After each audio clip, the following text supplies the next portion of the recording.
Away from what transpired today at the presidential villa, as well as the office of the secretary to the government of the federation, let's turn very quickly to the floor of the House of Representatives, where the valedictory session of the Ninth House of Representatives held today.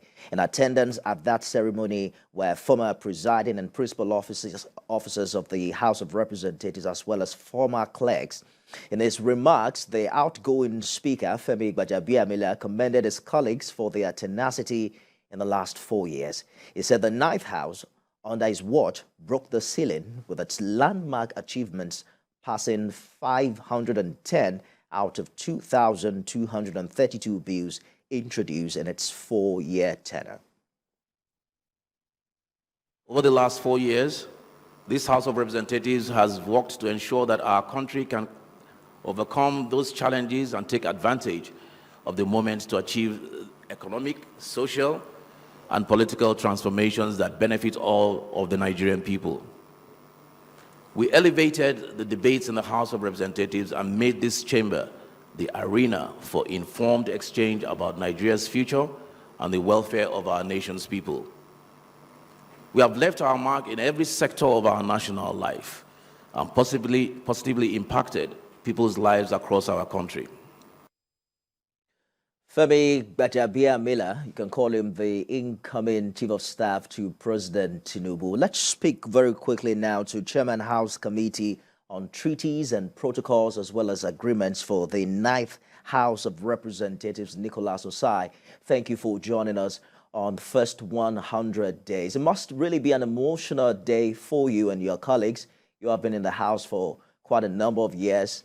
We understand that you're not returning this time, but speak to us about the mood during the valedictory session.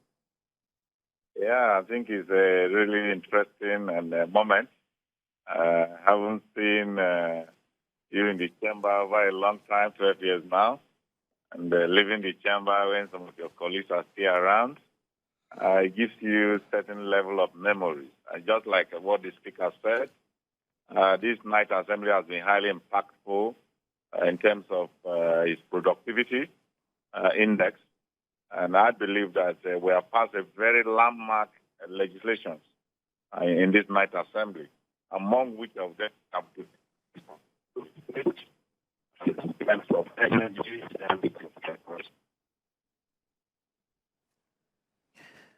Honorable Sai, we're having difficulties hearing you, but I guess you were talking about the landmark achievements made by the Ninth Assembly. Yeah, but if you can hear me, Honorable, there's been quite a number of comparisons between the 8th and the Ninth Assembly as to which of these assemblies were able to put the executive on their feet and make them accountable. There are some who would say that your house has been more like a rubber stamp to the executive. Do you agree? I don't agree. I think it has been a collaborative effort between the two arms of government that yielded more productive index in terms of the contribution to the GDP, the contribution to creation of values to the masses in terms of your legislation which you have passed. A lot of infrastructure road that the executive embark on is due to the Assembly appropriating money to these sectors. The National Assembly has also passed a very landmark bill, that has also helped the country to stabilize to this extent it has stabilized. Yeah, give it to the 8th Assembly. You don't remove anything from them. But there are a high level of disagreement between the executive and the legislature. Does not mean it's more productive than the Ninth Assembly. In Ninth Assembly, the end point of every legislation is making the people happy and making sure that you create value. The Ninth Assembly has created a lot of value index, if you want to calculate it in that form, translating to the masses benefiting from government in terms of infrastructures, in terms of legislations given to the state. Which of the two models do you consider more productive, particularly if you are going to speak to the 10th National Assembly that perhaps has a higher number of opposition lawmakers and representatives? their relationship between the executive. What would you recommend going forward? I brought a bill in the 8th Assembly to bring about legislative executive relationship, in a tripartite way. And I believe that the success of every nation is when the executives and legislature comes together to agree on certain level. There must be disagreement, there must be conflict. It is there. There's no two ways about it, especially when the executive is doing hard-headedness. It's incumbent on the legislative hands to correct and check excesses. And above all, accountability from the executive angle to be more accountable to Nigeria in terms of implementation of Appropriation Act. I think both of them have been good, but I can tell you now that because the executive has related with the legislature in the Ninth Assembly, it has been more productive in terms of when you want to compare productivity of both ends. We have to go now, but you guys passed 510 bills, Electoral Act, the Constitution review, the idea of the January to December budget cycle. There's a startup bill, quite a number of them. Which of them would you say you are most proud of? Yeah, I think the issues of devolution of power is the most exciting thing legislators have always come. I'm happy with, because now the state can be able to generate power. I think that's the most interesting thing.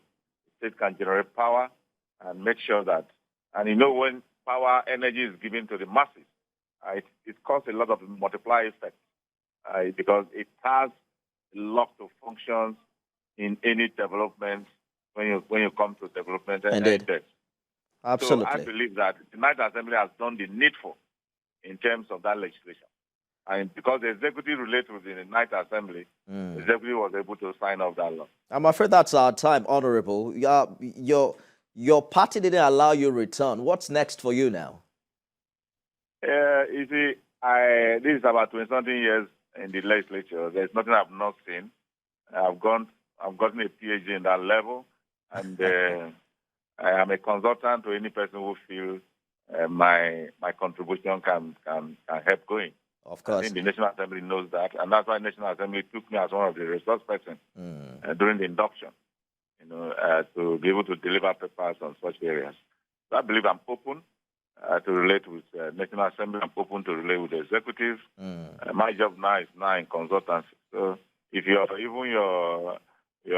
studio, I was just going to say that you will have more time to talk to us now. Especially, yes, of course, I will have more time to talk to you, because indeed, I can be able to give you more value in absolutely terms of the legislature, in terms of how legislative arms can relate well effectively to the benefit of the masses going forward. Huge congratulations, Honorable, and thank you for your service to Nigeria. Yeah. Honorable Nicholas Osai was the chairman, House Committee on Treaties and Protocols and Agreements at the 9th House of Representatives.